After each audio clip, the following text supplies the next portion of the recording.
dikunjungi buat PUJK Syariah dan buat pelaku ekosistem halal yang hadir dalam acara Eksis hari ini. Ikuti juga seluruh rangkaian kegiatan Eksis lainnya seperti talk show edukasi, workshop, dan performance spesial.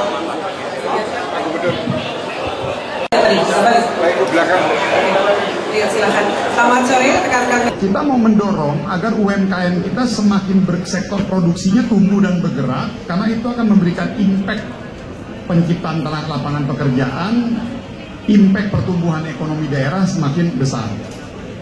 Berdasarkan fakta di lapangan, perjalanan pemerintahan Pak Prabowo dalam hal ini saya sebagai Menteri UMKM selama 1 tahun ini, ada satu problem utama yang itu sangat besar sekali, yaitu 2 hal. Khususnya di sektor fashion ya, saya mau bicara di sektor fashion karena tadi data dari OJK juga yang paling utama tuh paling besar itu sektor fashion. Masuknya barang-barang baju bekas. Plus yang kedua ada lagi, jadi ini bukan hanya sekedar barang-barang baju bekas, yaitu barang-barang baju-baju yang baru yang masuk dari Cina. 2 hal ini menghantam produsen-produsen UMKM kita. Nah, kemarin kita sudah lakukan penindakan di hulunya, untuk kita tutup untuk baju bekas. Terkait barang-barang impor yang lain, memang itu butuh proses.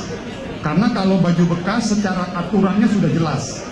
Apabila intinya aturan mengatakan bahwa tidak boleh impor barang-barang bekas. Nah, artinya sudah jelas, dasar aturannya ada, itu kita tutup dulu.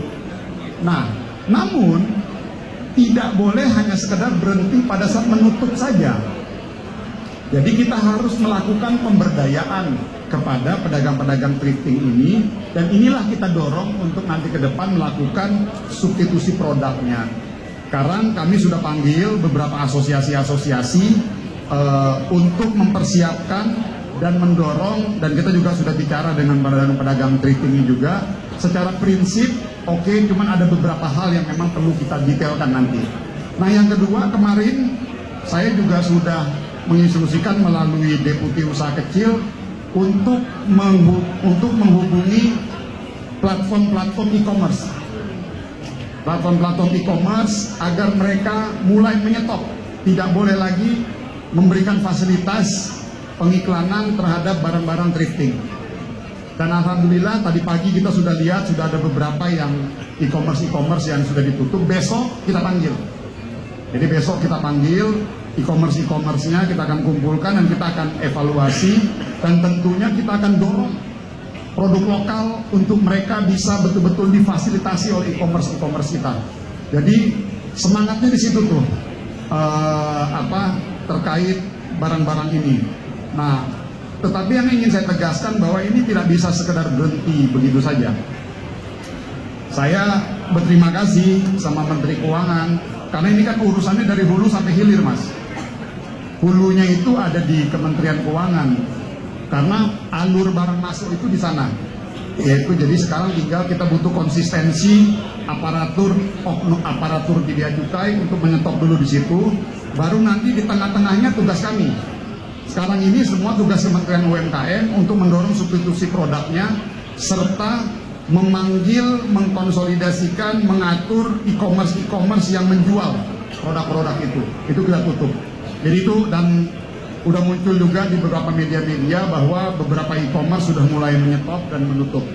Jadi pada saat itu ditutup semua, nah baru tadi Mbak, akhirnya mau nggak mau UMKM kita akan tumbuh. Kreativitas produk, kualitas produk akan didorong. Ada isu satu lagi mengenai harga. Katanya barang-barang lokal kita harganya masih dianggap tidak bisa bersaing. Saya bilang gini, masalah harga tuh teori hukum pasar. Semakin banyak pasar yang meminta, tentunya harga pasti akan semakin kecil. Jadi ini kan economic of scale. Jadi biarkan, yang penting ditutup dulu. Jadi nanti kita banjiri pedagang-pedagang itu, kita kasih mereka dengan produk-produk lokal kita. Dan saya ingin sampaikan, nggak kalah bagusnya kok, bagus. produsen-produsen UMKM kita yang buat baju-baju itu mau bikin baju model apapun bisa. Oke, clear ya Mas ya. Jadi saya minta tolong semuanya media dukung, dan ini saatnya produk lokal kita berjaya di negeri kita sendiri. Dan saya udah minta juga ke Deputi, besok kita panggil lagi tuh e-commerce, kita mau monitor sudah dilakukan nggak. Kemarin sudah saya perintahkan, pokoknya stop, nggak boleh lagi menjual barang-barang baju-baju bekas. Dan saya lihat sudah ada beberapa media-media yang sudah stop itu. Jadi baru nanti besok jam berapa Pak? Jam berapa? Jam 9 pagi kita panggil e-commerce itu untuk kita monitoring lagi dan akan kita verifikasi. Termasuk nanti next stepnya itu barang-barang impor-impor Cina yang jual murah itu. Jilbab masa bisa dijual seharga 1.000 perak. Baju batik kita diimpor dari sana dicap harganya nggak karuan kayak begitu. Kecuali kalau di Indonesia belum punya, belum bisa produksi jilbab, belum bisa produksi batik. Ya kalau udah bisa ya kita tahan dong. Itu aja saya pikir. Makasih. Terima kasih teman-teman. Sampai ketemu lagi ya. Terima kasih. Assalamualaikum.